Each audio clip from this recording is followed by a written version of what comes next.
thank you for coming out tonight, and I think that you'll find tonight's speaker to be able to talk to a real breadth in the audience.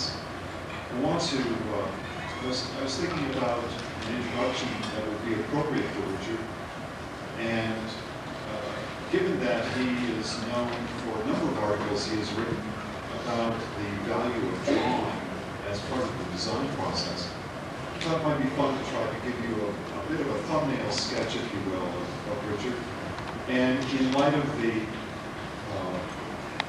variety of influences that have touched his life, and which you will probably see bits and pieces of tonight, to give you some idea of the poetics that have moved through him. He emerged from the upper Midwest, product of strong Scandinavian stock. He's a student of poetry that was educated in the Tidewater regions of Virginia. He explored sculpture and its mysteries in the canyon lands of Manhattan, New York, where he was influenced by such people as Noguchi, who he worked with for some time. He's schooled in the profession of landscape architecture in Colorado. He followed that experience as a practitioner in Edo's office in Alexandria, Virginia. Proceeded on as an educator in the College of Architecture and Design at Kansas State University, and in time returned to Colorado, where he is currently a resident, and he is working and teaching with his wife in the University of Southern Colorado. He is a professor of art, and in particular he is focused on the three-dimensional design and site art, in the three-dimensional design and sculpture, and teaching the site art sequence. Richard comes to us this evening with the intent to share with you his experiences, to share with you his processes, and as he has already said to several of us, not to tell you that this is the process, but simply that this is his process, and to invite you to reflect upon the things that are influencing your process as you become designers or as you work as designers in the future. So it is with great pleasure that I introduce you to Richard Hansen.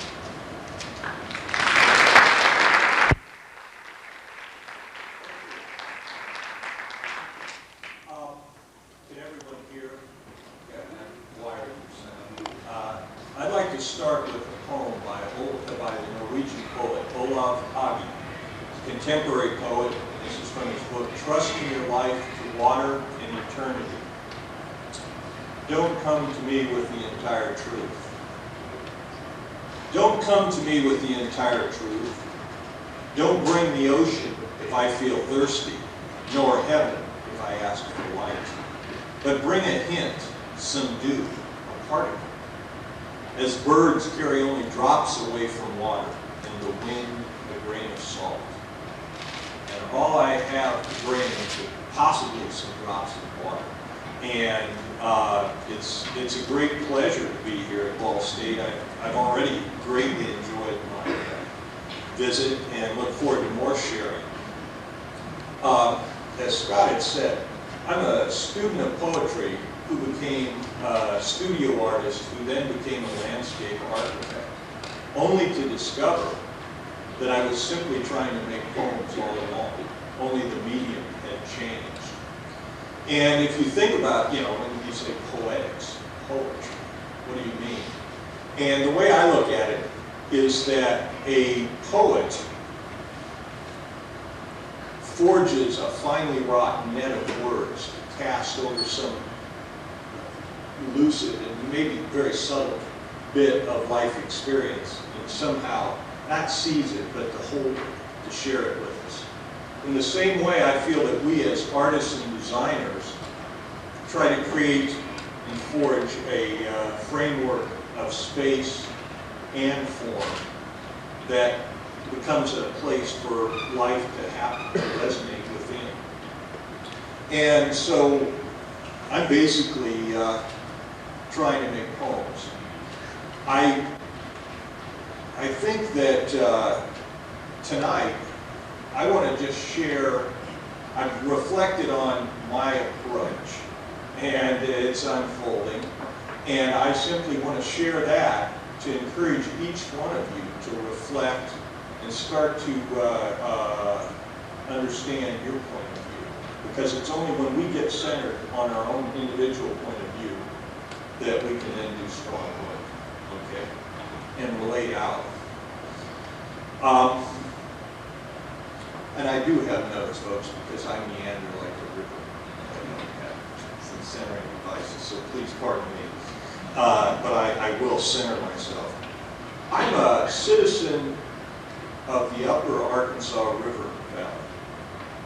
And my wife and I have been fortunate enough to return and are re-inhabiting 40 acres where long ago we built some adobe buildings and home and studio. And trying to become native to that place. And that's one of my biases that I bring is I'm trying to root myself. And as I share things, I'll constantly end up centering back to there. As I reflected on what was important to me as an artist and a designer, one of the things that came through was just a physicality and the importance of tactile character of life. And I want to start with, I'm going to share just a few principles. I should say, I'm going to share a few principles. That's the serious part of the talk. Then I'm going to show you slides, and then hopefully we can have some exchange and discussion. When I was a student, you know, sometimes what the speakers had to say went here and went there, but I always enjoyed the slides. So bear with me on this serious stuff, and then we'll have some slides. But as I reflected on the principles that guided me, I came up with the importance of the physicality, the connection of being alive in the world. There's a couple quotes. The first comes from a poet, Wallace Stevens, great American poet and vice president of an insurance company. Wallace Stevens says, "The worst of all things is not to live in a physical world." Okay? The next quote is by Richard Nelson, writer, anthropologist, and subsistence hunter. He says, "Every one of us is 100% connected to the natural world during every instant we're alive. The difference is in the level of ignorance and denial." Okay. I believe that design and the art of making flows out of our bodies and senses as much as from our head. That's the first key. And I feel that, for me, I have to start from my center. And it's funny, Tai Chi artists will tell us that our dantian, or our center, is 2 inches below our navel and 2 inches back. Now, people have said that I go more by the seat of my pants than that as a center. But the point is that you want to start from your body and senses. You cultivate a sense of touch, the tactile. And along those lines, for myself, when I draw, touching with the eye is true seeing. Okay, I draw to have that contact. So you come from your center in a sense of immediacy. And if we start thinking about it, what develops then is a dynamic balance, a dialogue between you and all that stuff out there in the world. Okay, because if you think about it, even as you walked open the door to this room, maybe the bathroom on your way to this room, it was a sensory experience first, okay, that then we inform and analyze later with our mind.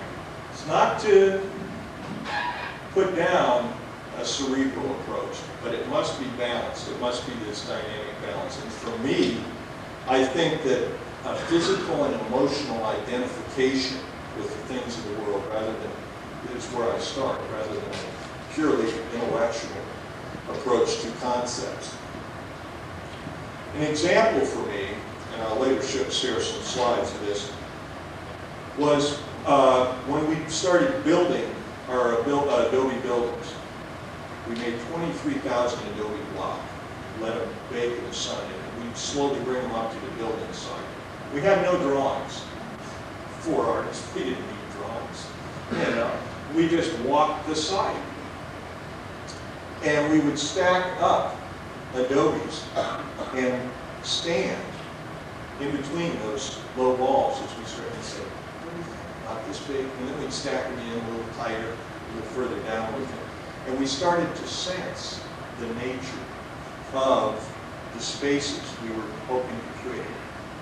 Well, as we built that building, and we adjusted, and then we'd stand inside and look for views and would decide where the windows would be, that immediacy has become a touchstone, because now I draw a lot, and paper is so lightweight, and it's so environmentally friendly compared to building something, and then deciding. So I draw a lot, but I still have that experience of sensing those walls, and I'm constantly tuning myself that way. So starting designing with the body and the senses is a key. But then what happens is that you have this sensing, this body imaging and information, and that suddenly takes you out into the stuff of the world. So for my second point, I'll probably start with a question. How many of you feel that stones are alive?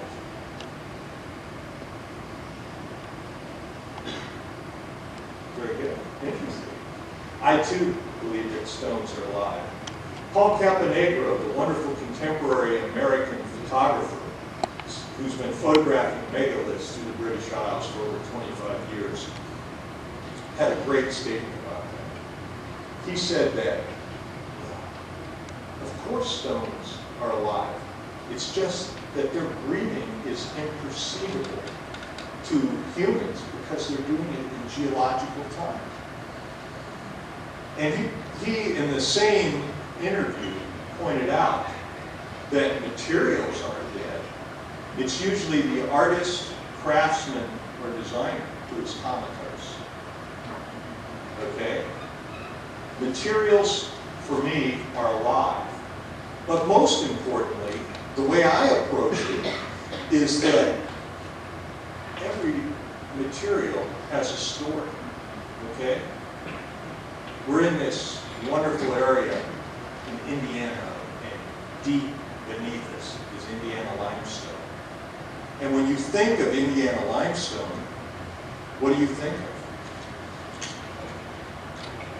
And I have a great quote by a wonderful stone cutter, Carol Hazel. I cut stone with her at Cathedral of St. John the Divine a number of years ago. And she had a great statement. She said, it smells when you cut it. From all the dead fish and everything that's settled inside, it has the odor of ages coming to you from way back in time. And so that's like just an emotional response. But that sets the stage for the way that stone will behave. It isn't the cataclysmic, metamorphic stone in the Rockies. It sets like limey sand. It is limey sand. And when you cut, there's a certain responsiveness. And she was keying in on it. She was letting its story inform her. Okay? So it really becomes a form memory of a process. Wood, a wonderful character from the vegetable kingdom. It's like a fibrous being, a vertical river of fibers. It behaves in a certain way. And so now when we start tuning into the story that materials, that the stuff of the world out around us has, as artists and designers, then we can treat it with respect, we can treat it with understanding, and sometimes take it along on a bold adventure. It isn't to be feared, just pet it. But I learned a lot from craftsmen who have tuned in to materials like that. I have a chair from George Nakashima, and I was connected up with him long ago, and it was later when I had enough money to afford one of his wonderful pieces. And I learned something every time I sit in that chair because of the way he tuned into the materials and he brought it forward. So there's a lot to be learned from the craftsmen when they tune into the pulse of life within materials. So we got designing with your body and senses, letting the story that all materials have, let it come forward to you. And then finally, if you start to look, then you come onto a site. Oh, I want to add one thing so I can keep you all coming with me. So when I start talking about stones being allowed, I lose some folks. And this is not a superstitious approach, nor is it a mechanistic approach. I would like to think it's a biological approach. And as we move on to the third point, which is about when you approach a site, and everything, be it the most abstract volume of space or the most rich and diverse little plot of ground, you have flowing through the site natural and cultural systems. And so you start thinking about this flow. And the key is to really look at and come in and what I call the poetic nature of a place. And if you're uncomfortable with that, just say the indigenous nature. What's there? You start to tune into it before you start breaking it into individual components and critically analyzing. You want to do that. It's essential. It's essential to have that balance about it, but if you don't tune into its character first, you're not going to know how to make those additions, those edits, those adjustments. So I think that's key. You sense the poetic character. And then suddenly, forms aren't static objects, but they become intensifications of energy, almost like the knot in a board, where the energy flows in and different materials come together to create a form and then move out. Space becomes active volumes. There's a volume here, architecturally, in this space. And it's accepted to flow in as we enter, and it's accepting the hot air out. And you suddenly, the term negative space, that's a pictorial convention, right? 2D and a flat surface. But if you start thinking of spaces having a volume, then you start thinking about the flow. And it could be the piazza in Siena that fills with people. But then early in the morning, it just holds one. It takes that flow. So you're thinking of site flow. And that opens you up to a key issue. And that issue is change. Change through the day, change through the seasons, and change over time. Now, landscape architects, in their palette, they have to be thinking about change because of the plant material.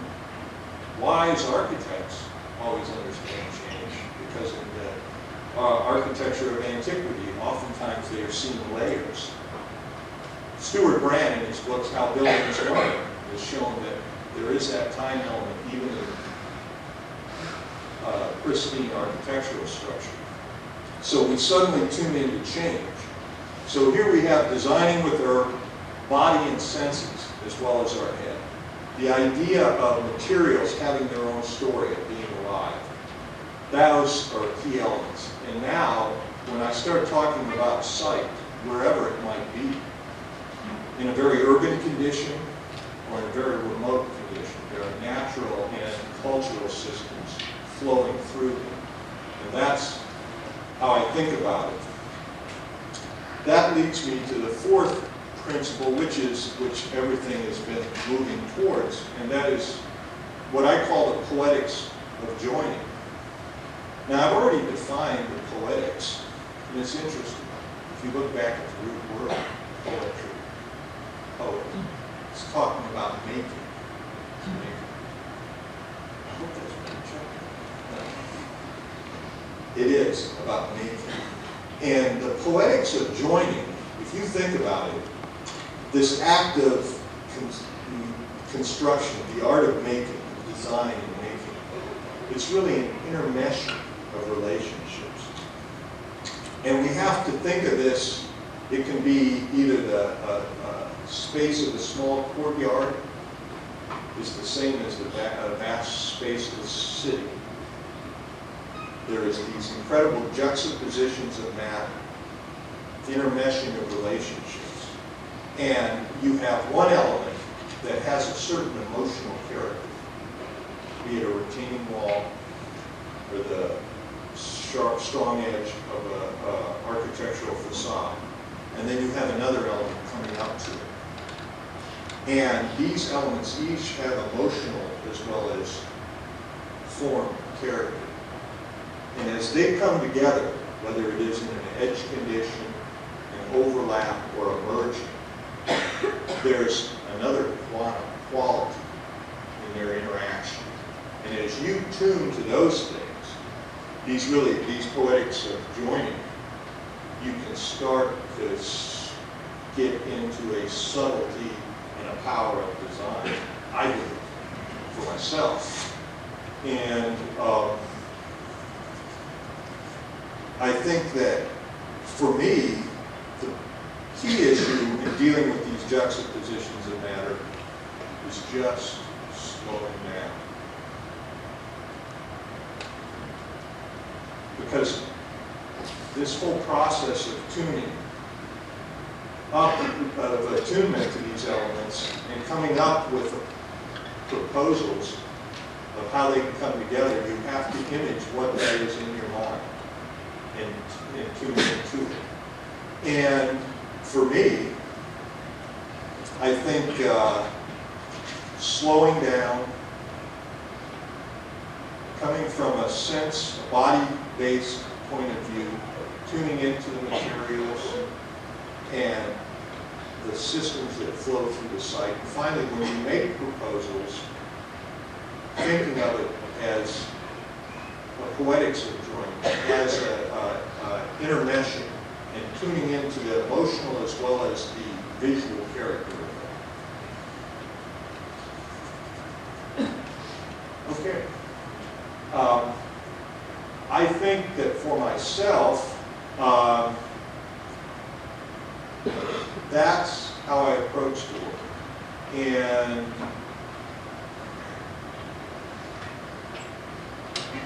hopefully, it's been being asked to kind of share this causes me to reflect. And the key thing I want to leave you with before I go on to the slides is this whole point that this is simply my approach. Each one of you can reflect already, even as students, faculty members, you've been all the way through this, you're practitioners. But each time the same, each time different. It's unfolding. And what I'd like to do now is show some slides. And the slides will be some images of design work that's influenced me. It'll be some projects that I've done. And it will also be, towards the end of it, there will be some works in progress. Now, I tend to zip through there. And what I will share some points, but I'd rather just run through, share them, not as illustrations. This is an interesting point. It will be more of a visual documentation and run parallel to what I've presented. It will be you can interact. But it's not a justification for my work, for my theories. It's just an unfolding. And I'll zip through those rather quickly, and then hopefully we can get into some questions. So if we could get the lights, and I've got this wild pointer here. I'll try to use it when appropriate. I'll try to advance.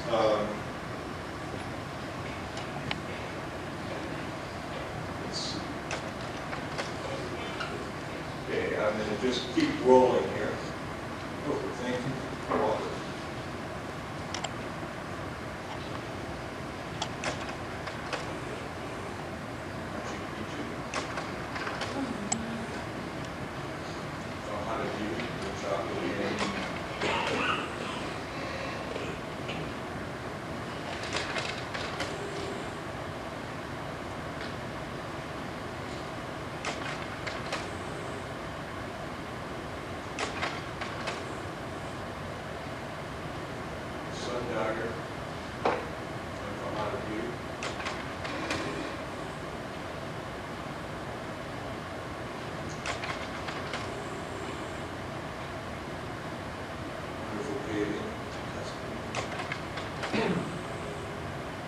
People joke that if Blake could see the universe in a grain of mustard seed, I can see it in a drainage.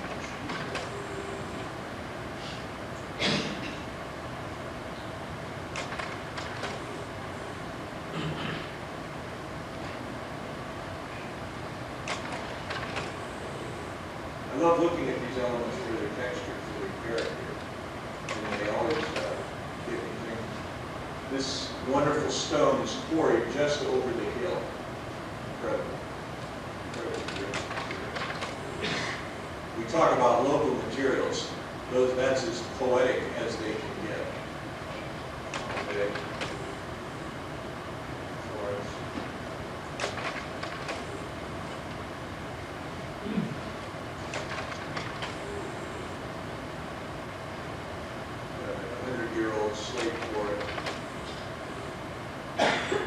Think of how tamed it is when you see it on a black woman.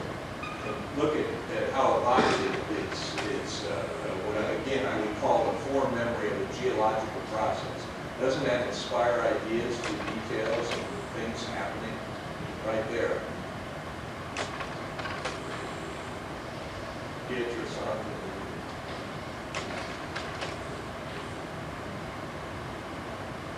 juxtapositions. Cobble in Spain. It's a wonderful craftsman. Very much beautiful.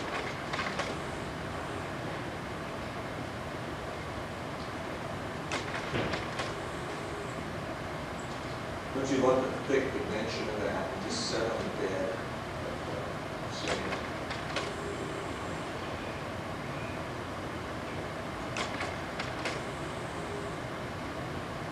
I almost can't work in quarries anymore because there's almost so much violence and power.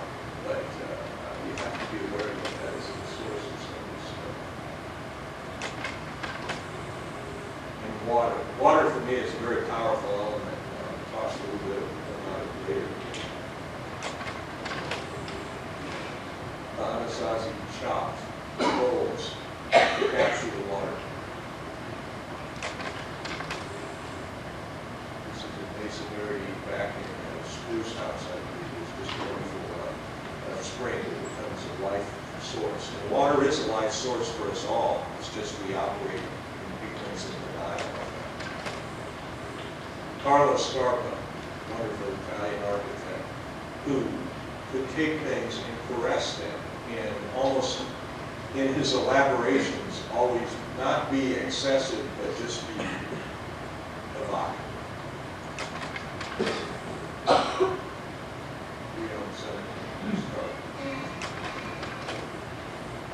The Alhambra. I taught for a semester in Italy and then made a film. I'd been at the Alhambra when I was 18 and I returned when I was, I guess, 40 something. Yeah. and spent a long and productive time sketching and just ogling these wonderful details. Water everywhere, the sound of water. It becomes not just a visual sense, but something you can feel in that hot, dry climate as the humidity washed over you. Nathaniel, also Nathaniel, wonderful Italian architect with wild interpretation of flow of water. George Nakashima's house, little pond that caught the rain. Carlos Scarpa's at the Stampala Foundation. This is in Venice, and the tide would come in here and creep in between the wall and the floor. And it was such a sacred celebration of not just the architecture of that place, but the very nature of that mysterious city in the water.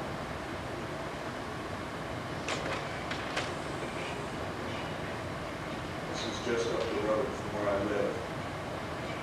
And it's that rock and water and dry that I call it. There I am, younger and mildly stacking abilities. Here's my home studio.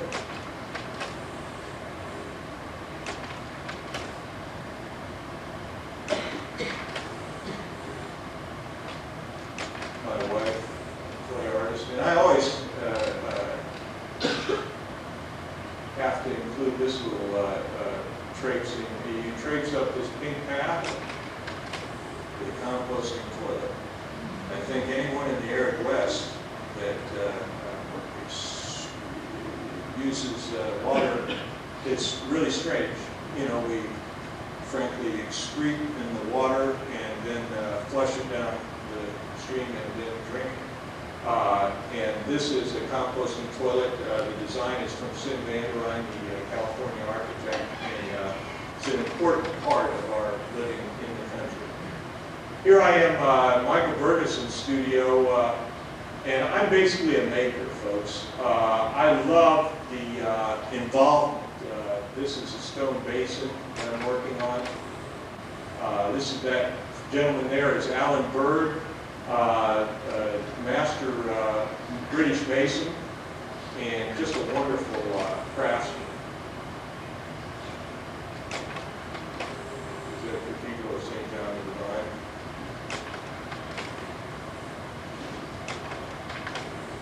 These are the things that influenced me, and now I just kind of am cruising my sketchbooks.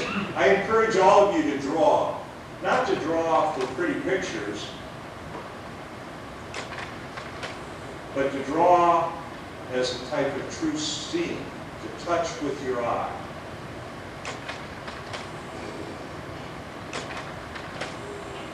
I have to start sleeping along here.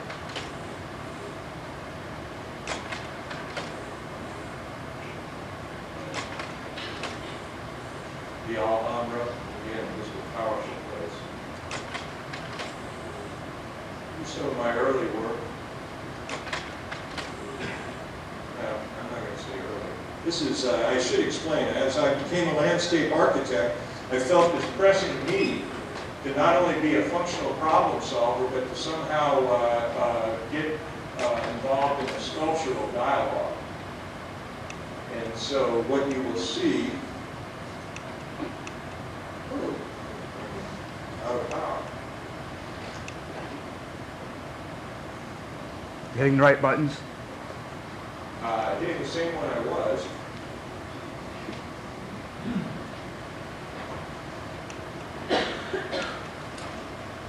Was it something I said?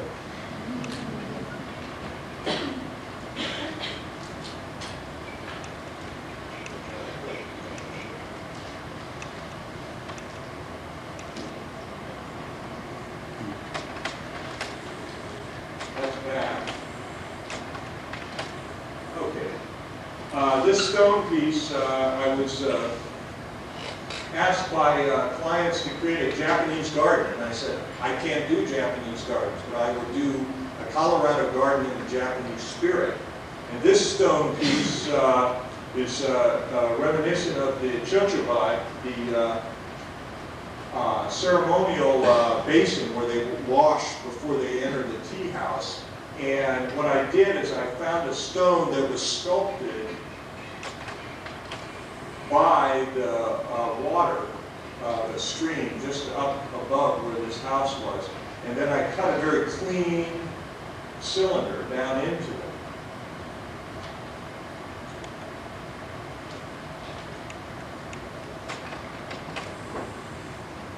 Well, I can try to reverse on that, but the key, yeah, right.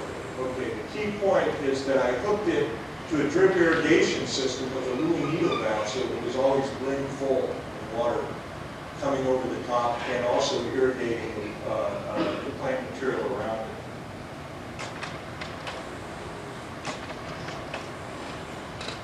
Another residential project where I did a lot of flagstone with the contractor, and I pulled this element out with the quarryman. We levered it out of the flat floor of the quarry, and I wanted something that became a source stone and had the rawness of where all this material had come from.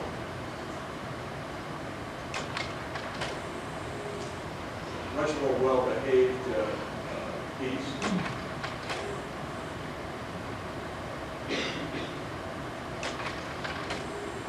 Using slabs of slate from that quarry. Here's a fountain piece that I created. This was so exciting for me. It was my first really large public art piece, and I did them all actual size. I want to underline that when you do things, detailing, do some actual size mock-ups.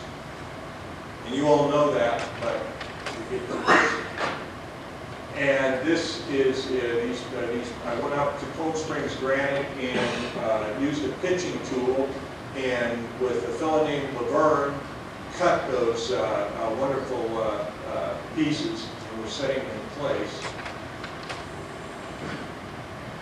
There it is. Now what's important to me about this piece is two things, and I've got to move along here. I love sharing this, but I've got to keep going. Two things that I want to point out. One is a wonderful inspiration. This park, which I collaborated on the design of the park with Mary Warner, who's then at EDOC, and it sits over 2 layers of structured parking. Okay? And I made a discovery. The civil engineer had these wonderful drawings of the subsurface geology.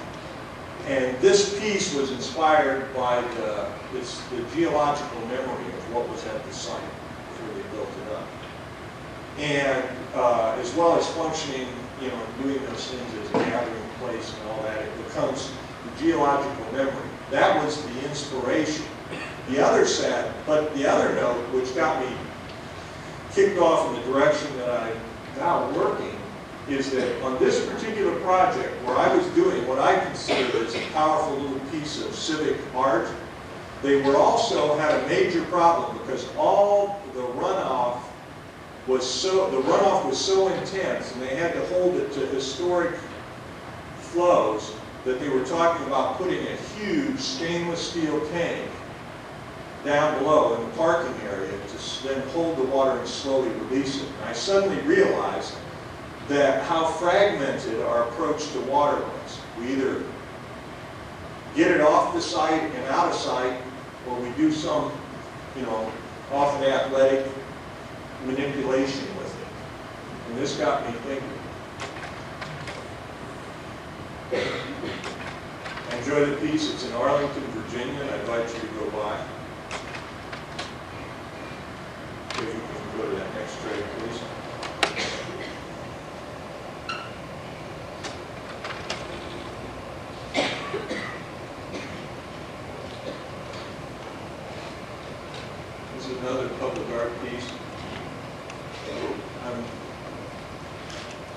Got the middle two buttons?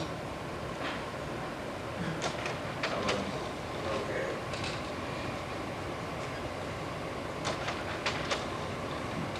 And I should tell a little textual fact here that actually got this whole thing going. Well, there were several, but the one that this is online straight down to the tidal basin. Wonderful. Lisa can check me out on that. From Silver Spring, Maryland, there's a wonderful line on down to the tidal basin. The Yoshino cherries that are so key down there are also used a lot in this neighborhood, and there was going to be a double LA of them. And so I thought, well, and I was able to take a plasma cutter and cut in those leaves. The flip side is that this was on the edge of a very industrial area. And I thought rather than do, so I used an industrial screening and auto body paints for this piece, and it's holding up pretty well. It's pretty baroque for me, but it's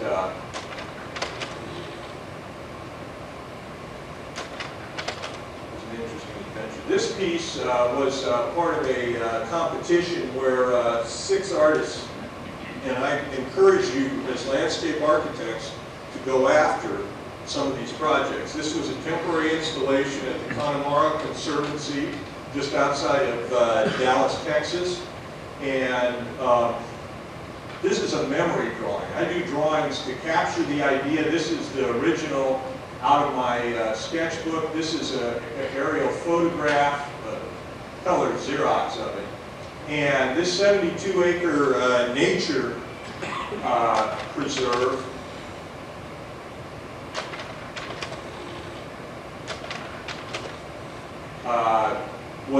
was functioning ecologically as a blotter for a lot of suburban housing around there.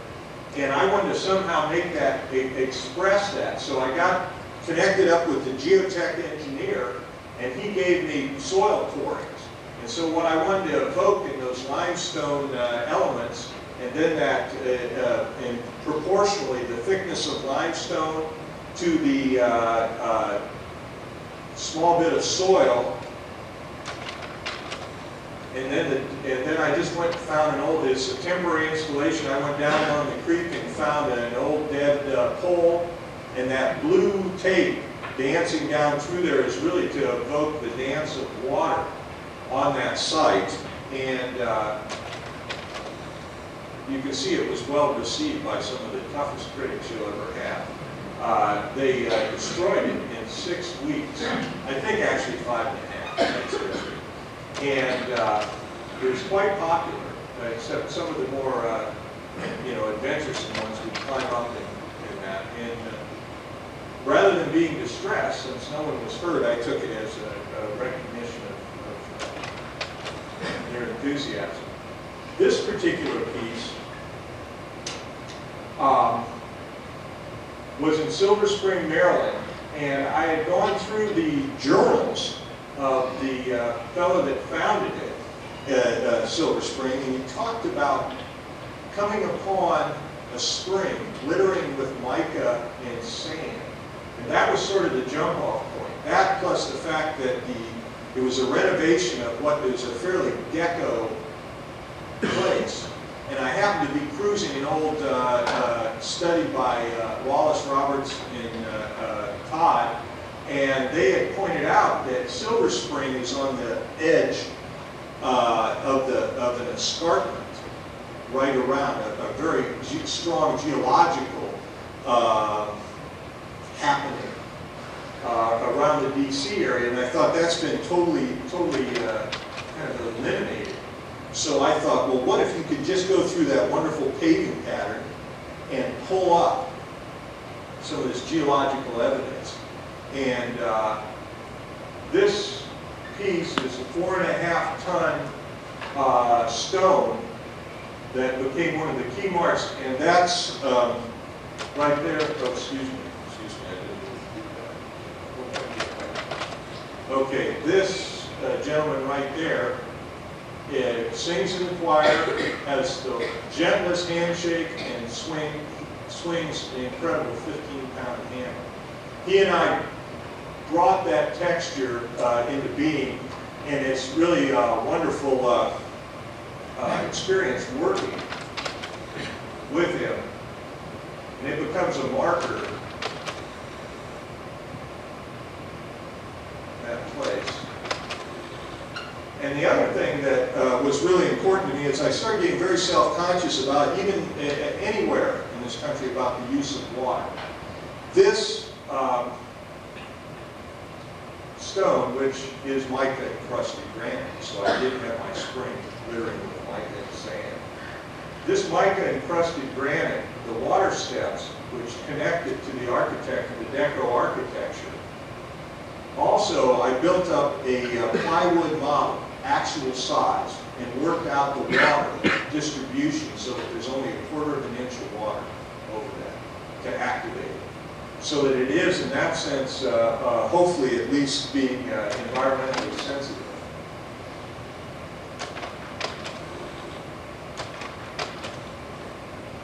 Now, another memory drawing of a piece, small piece, is real important to me, and it really follows on the influence of George Nakashima. And I used to walk through his sheds, and he would have all these wonderful pieces of wood, and he would say, well, I am just waiting around and seeing what these pieces of wood want to be. That's all I do. And so I started gathering stones, and I decided that this is what this stone wanted to be. But by now, I was really making an effort to integrate. And this could be looked at as a decorative water element, but it also is part of a system where the water is gathered and this is going into place. This piece is in place, but the other component is where water is gathered off the studio and home of these folks, stored in a cistern, and this becomes the element that not only visually displays it, but oxygenates it, because you need that with cistern water. So I'm starting to move towards a certain merging of the poetic and the pragmatic. Now this is a drawing. I'm going to zip through these drawings because I promised to be done in 45 minutes. But these drawings, this is actually a watershed up above where I live. It's on Beaver Creek. And what I've proposed, and it is a proposition, it's like sending things out into the world and hoping something will happen.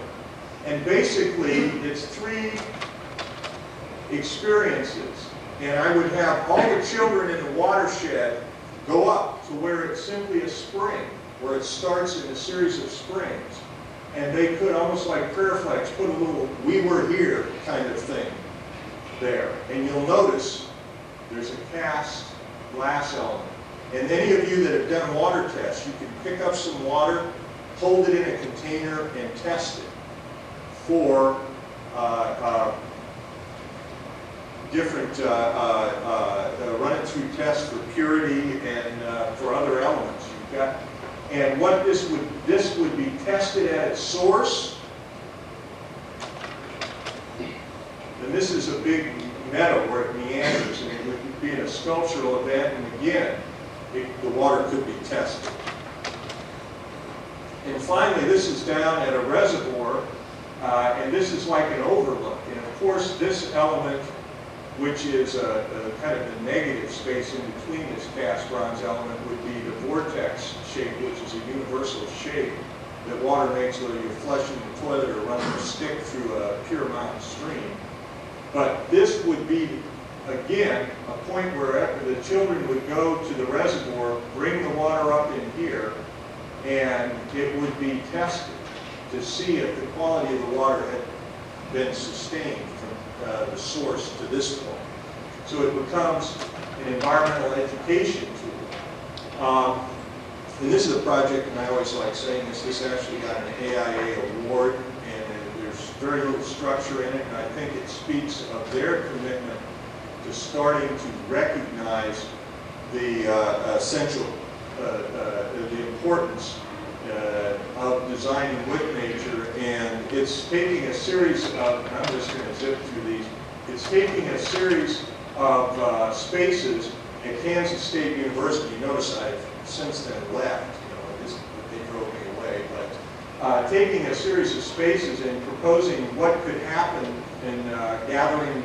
If you started to gather water, you started to celebrate water, and here, the central component in the courtyard is not what I would consider rather generic landscaping, but it becomes a large cistern.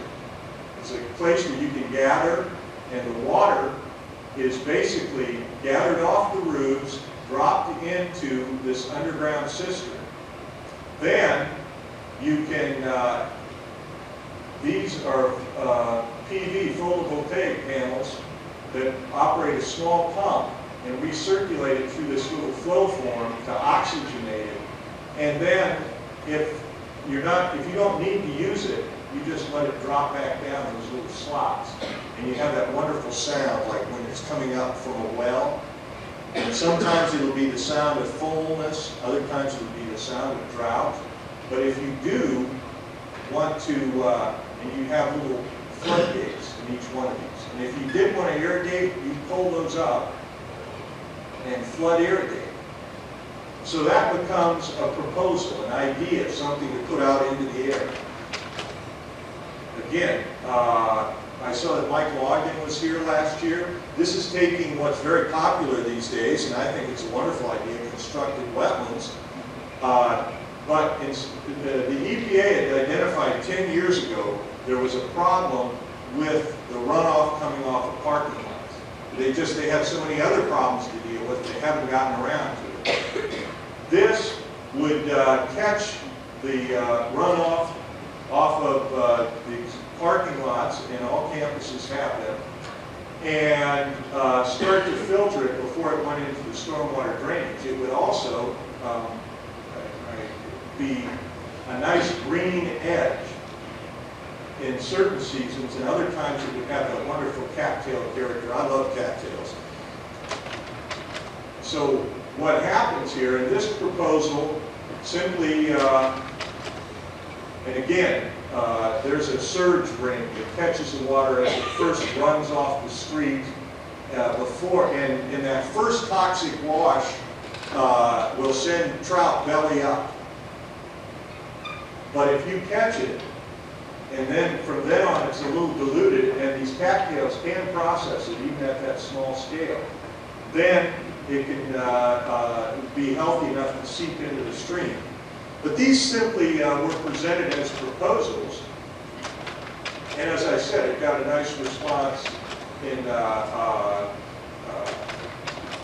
AIA Sustainable Communities competition. But now, this is a temporary installation I did with a group. I went back to K-State and did it with a group of architecture and landscape architecture students. And it was really a comment of bringing the character of the cottonwood ridge of the limestone on the edge of the tall grass prairie through this courtyard. I'm going to keep moving here because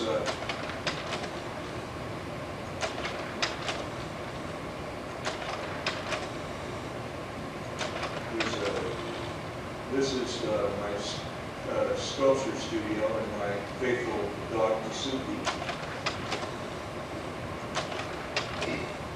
Getting actually ready to go off, and sometimes I pack up and do work on site. Sometimes I gather stones, always reverently, but this particular piece has become a basin, but again, it's going to be part of a water gathering system. So what I have started to focus on, the direction that I want to head, the direction that I am heading, is really a focus on what I call watermarks. And it's a series. It's kind of like when the Chinese poets might do a long poem that keeps going, mountains and rivers without end. Well, I have a series of projects that I've set out on called watermarks. And it is making the movement and elusive character of water legible, readable in the designed landscape while improving the ecological health of the site. So you can see with some of this work, I'm slowly moving towards it, but I'm going to quickly share. I don't usually do this because it's in progress. It's not all the way there, but on the Arkansas River, just in the edge of Pueblo, there's a wonderful little, it's a nature center. And this is slightly reversed, but that doesn't matter. The big problem is that here is the nature center on the edge of the Arkansas River. It has 380 plus acres that drain down through an arroyo and cuts through there. Poor site planning, but it was a project that the land was there, the some of the buildings were there, and so they're trying to deal with some incredible runoff, right? And I made a proposal to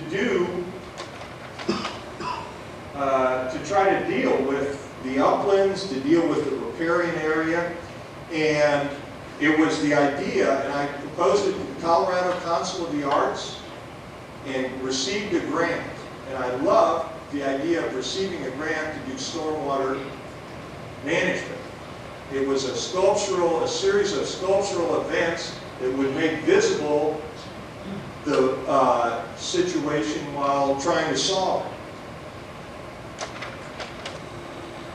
The first system is, and I did this in a series of proposal drawings that collected the information analysis, right?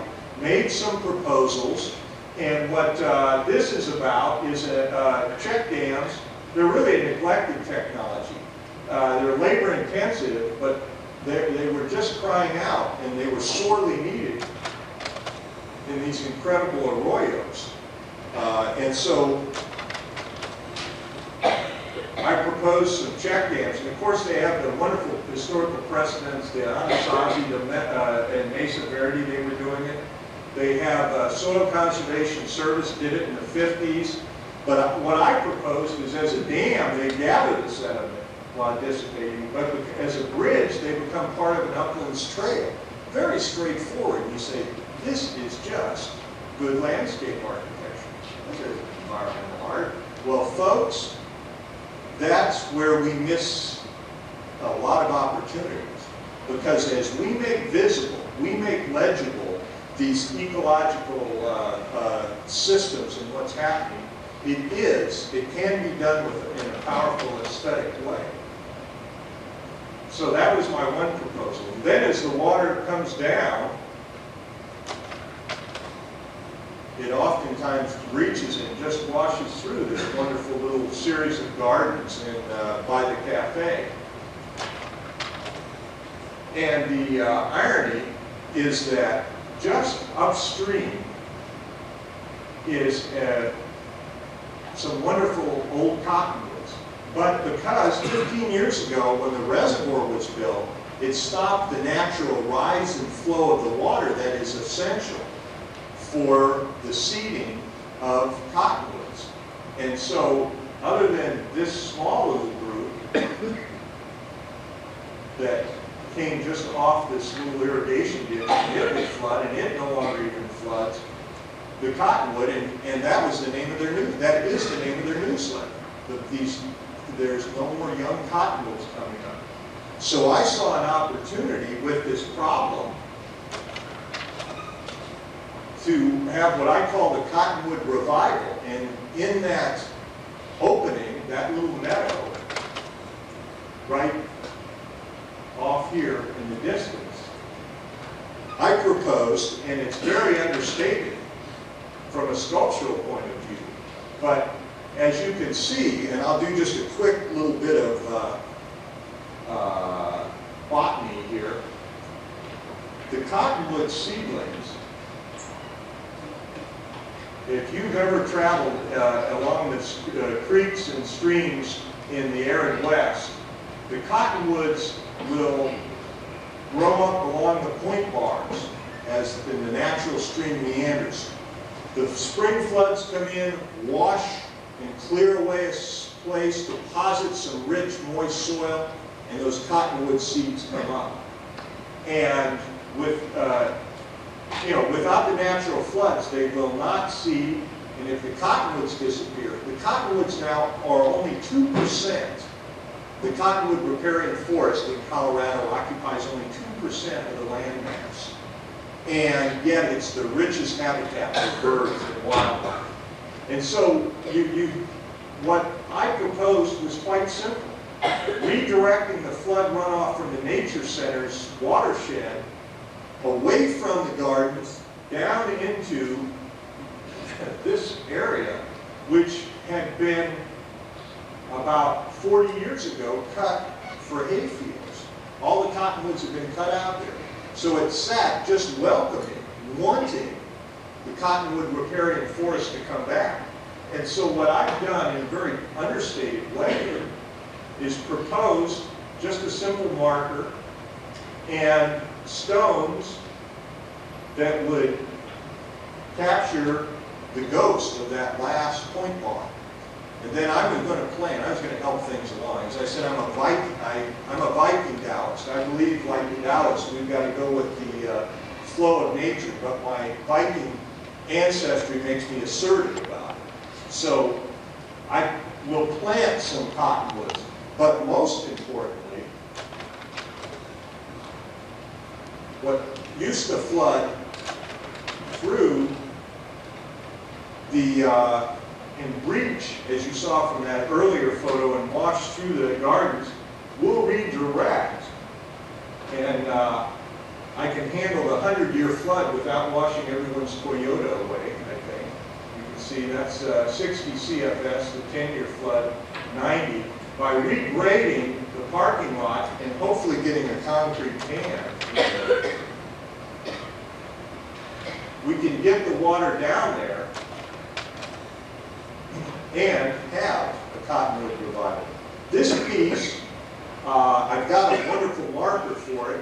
It will be put in place within the month, but it's a 10-year piece, a 25-year piece. I hope to document the evolution of it, because you only get those floods ever so often, although we've had 3 of those events the last year. And now, finally, for my third piece, I should explain that. This is the parking lot, the asphalt parking lot right next to the cafe, which is right here, and the visitor center, which is right here. And everybody loves parking there for convenience. But what you have is that same problem that I talked about on the campuses. You get a lot of heavy metals and petroleum products dripping off the cars, and then that first rush of water, and this is one of my memory drawings, this parking lot, this plan view, everything flows right here. It used to be a shot right into the Arkansas River. And what I propose is wetland pockets. And what they become, this is an existing wooden bridge where you walk to the cafe. This is the point where all the water washes into a remnant irrigation ditch and dumps into the river. What I would do is quite simple, a very simple move. You just gather, and you have I think it's about in 25, that first flush, that first half inch is nasty. And so what I have is a trough that will catch that first bit of runoff, and then holes drilled in that will seep it into these 2 pockets of cattails. And those of you that have been investigating, and as I said, Michael Ogden would talk about handling it in a large scale for wastewater treatment. But this, with a PVC liner and gravel, all the way up here to pea gravel, and I've benefited from the generosity of a number of engineers, the fellow that put together the Coors, the water gathering system at Coors, some other folks. And this technology is coming along. It usually isn't used at the micro scale, But what I'm trying to do is layer things. This becomes not only a way of purifying the water, and it's graded so it eventually drains out down here.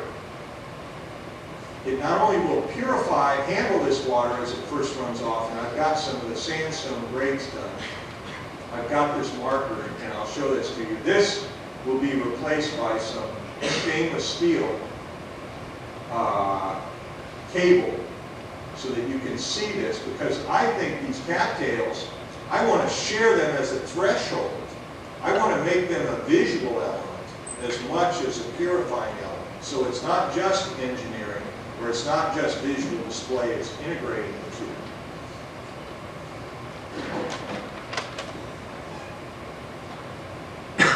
And finally, I've got some what I call water flow icons that will be cast bronze set on these stones. And the final test, of course, I want architects, landscape architects, and artists when they come there to go, nice visual thing here happening, nice spatial thing happening. But they have a terrific program called River Watch. And students and teachers in the science programs in the high schools test the water all the way up from Buena Vista all the way down. And it's in a systemic way put into a computer system. And they look at the quality of the water and keep data. Well, one of the collection points is the Pueblo Nature Center. And so we're going to test the water when it comes out here. We're going to catch some first flow here, and then we're going to test it as it comes out here and see if, in fact, my piece is successful. So it not only has to stand up to art critics, but it has to stand up to actuality. It can't just be a metaphor. It has to work. So where I'm at in that project is that I've got a marker and 2 check dams in. Very simple. And ironically, Valco, who's a local aggregate company, concrete company, that is oftentimes seen as a villain, is real enthused about sharing these wonderful stones. And so I just need more help in getting the check dams out. And then here's the granite marker, and what this becomes with these cast bronze icons is, I have a hard time with interpretive signage, but they have a little folder they're going to be able to pick up at the visitor center, and it will show a map, and it will have each icon, and on that page, in English and Spanish, have the ecological principles that are taking place at each site. Already, things are starting to settle in. This is the wetland pocket site, and as I said, usually I like being real flashy and showing it when it's finished. This is the trough in progress. This is where the gravel and the cattails will rise up. This is the granite element, and I have to say I'm quite pleased. I think it has a stronger presence than what I suggested in the drawings. If you draw things and evoke an image, you better make sure that what you actually build has at least as much or more sculptural presence. And this cast element. So now I look forward to stretching that stainless steel cable, have those cattails rising up, and then have a matching element here. Well,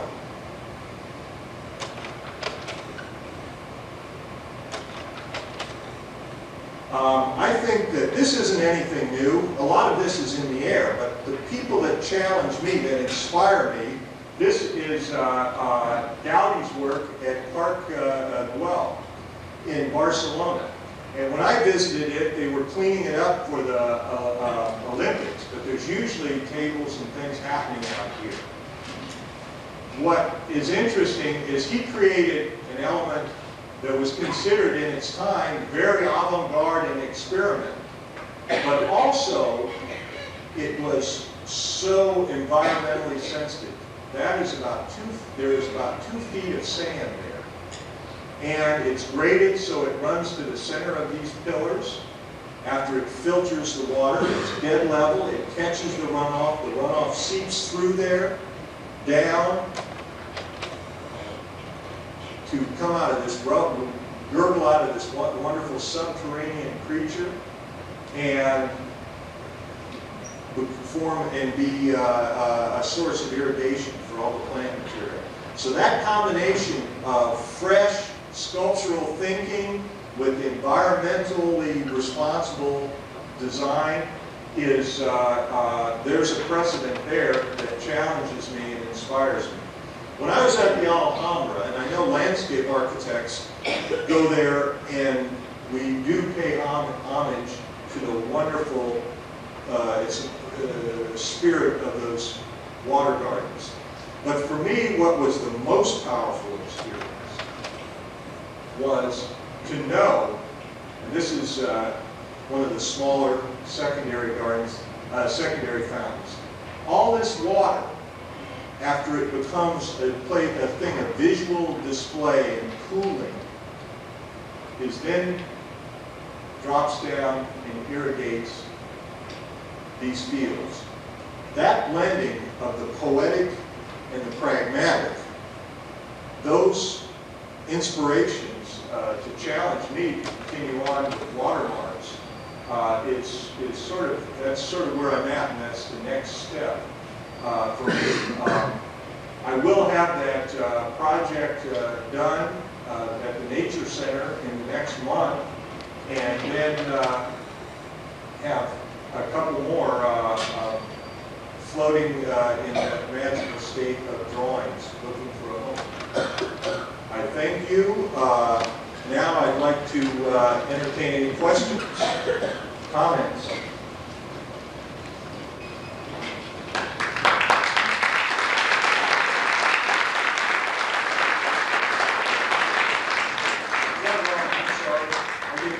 Caught up in the slides, but there, yes. Go over or underline maybe what the drawing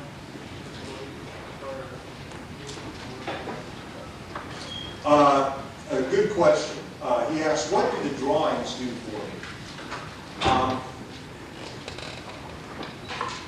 I use the term memory drawings because when I was doing some of the installation pieces, like the grassland chair in Texas, I realized that it was going to come and gone, and all I'd have is a few little snapshots in the memory. So I collected the drawing, and that brought that together. Now, so that functioned as a recollection of the ideas inherent to the piece over here. The last series of drawings I showed, I generated to catch the ideas, and they're hard to see at that. If you look at them, they have a USGS map, they have blow-ups of scaled plans, they have perspective sketches that would catch what I hoped to do. So those really became proposal drawings that collaged and captured the idea that I could then hold up and go, if you fund it, it will come. Now, quite sincerely. So they became a much more standard tool of presentation. So on the one hand, I have, for temporary installations, they become memory drawings. On the other hand, they become almost like proposal drawings. And Levius Woods, the New York architect, loved and hated, came to Kansas State, and I always knew that he did illustration work on the side of his floating cosmology. And I was amazed when he told me he just sat down and drew. And if it didn't work out, he chunked it. And so what I'm trying to do now, and in that last set, is just draw it. And so then I chunk a few, and yet the ideas evolve and get better. So to answer your question, sometimes they become collected as a memory, but other times they function in a very real proposal manner. Are they analog in terms of your sense of touching the material? Is that something question. I like to think that it runs parallel, because for me, I just get into the drawing and the texture of the drawing, and that itself can be a sensuous experience. And for students, you know, that has to be sometimes the limit of it, because you don't always get to build what you want. But it runs parallel.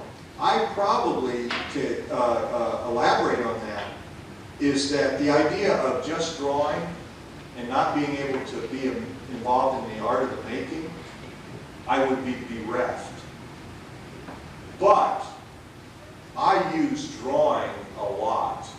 And the idea of someone saying to me, in fact, when I'm in undergraduate school, it was, "Now you just take the stuff and you put it together." You know, that was the sculptor's approach.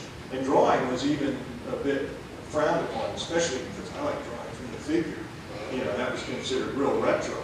But for me, if someone said, "Well, you can do these things, but you can't draw," I would be equally upset, because it's a dialogue between the two. So I would say they parallel each other.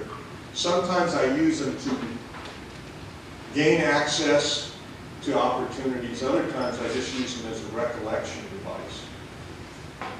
Richard, you expressed your fundamental principles that are part of the process. Do you see any other, what I would call more universal fundamentals that apply to problem solving, that are applicable to whatever discipline you might be in? Fundamental. Well, I will, and yes, and I have to acknowledge a mentor here. Gregory Bateson, the ecological theorist, and he's written a couple of great essays on urban design. And I believe they're in this book called Steps to an Ecology of Mind. But Gregory Bateson had a great statement, as he said, logic is a very elegant tool, and has held us in good stead for about 2,000 years. But logic is okay for cause and effect situations. But it doesn't work when we start looking at the biological systems that we designed with before. I added that last. I left Gregory when he said that it doesn't work. And it doesn't work for the biological systems that we designed with and for. And of course, when he said, look to metaphor. And when I read that, you know, I'm a student of poetry, I go, yeah. But the idea of I'm not saying to abandon logic, but logic alone will not get us in touch with the rhythm of these biological systems. He said metaphor is the language of poetry. And so I think that as designers, we access that. Your professors ask for you to be disciplined and logical and rigorous in your process, but they also ask for they're hoping for leaps of imagination and connectedness and intuitiveness. And that's metaphor. What is metaphor? It's one element here, and then making a connection between this element and this element, and where the relationship, though unlikely at first, offers some fresh insight about not only that relationship but a larger whole. So that's what we mean when we say find meaning in a particular site or combination of issues that relate to that site. Yes. And I think almost beyond, I mean, meaning is one way to say it, or what I oftentimes leave it more open-ended as I say, what is the life? What is alive about that site? Because sometimes in meaning we will put a particular system, philosophical system on something. But that's another way of translating. But what's the life energy? So those are tough questions. I hope I offered some angle of study. Yes? You mentioned in your water, what do we understand about the water mark? You think that has a valve in it, a valve? For that small piece. Yeah, right. There's no, For the small piece, it was hooked, that early piece, there was a drip irrigation system set up for the whole residential landscape that is about the most economical that can be used today. So you get a needle valve and you can set it at just a few gallons. It isn't even gallons per hour, even less than that. So there was a water source from the drip irrigation system within the residential project. No, it's a very humble, small one. That's the small one. how do you enjoy this? How do I make a copy of the drawings? Well, that's great. I probably send you color Xeroxes. I mean, Great, I want to do it in my yard. yeah. Oh, it's. I think beyond that, just go to the irrigation contractor and go, I need a needle valve, or you got to have a drip irrigation set up. But beyond that, that's the other thing I love is I really believe in kind of a sharing. That's hardware. That's off-the-shelf hardware. So just ask for a needle valve that you can put on your drip irrigation system. Sure. I appreciate your endurance and attention, and look forward to more informal exchange.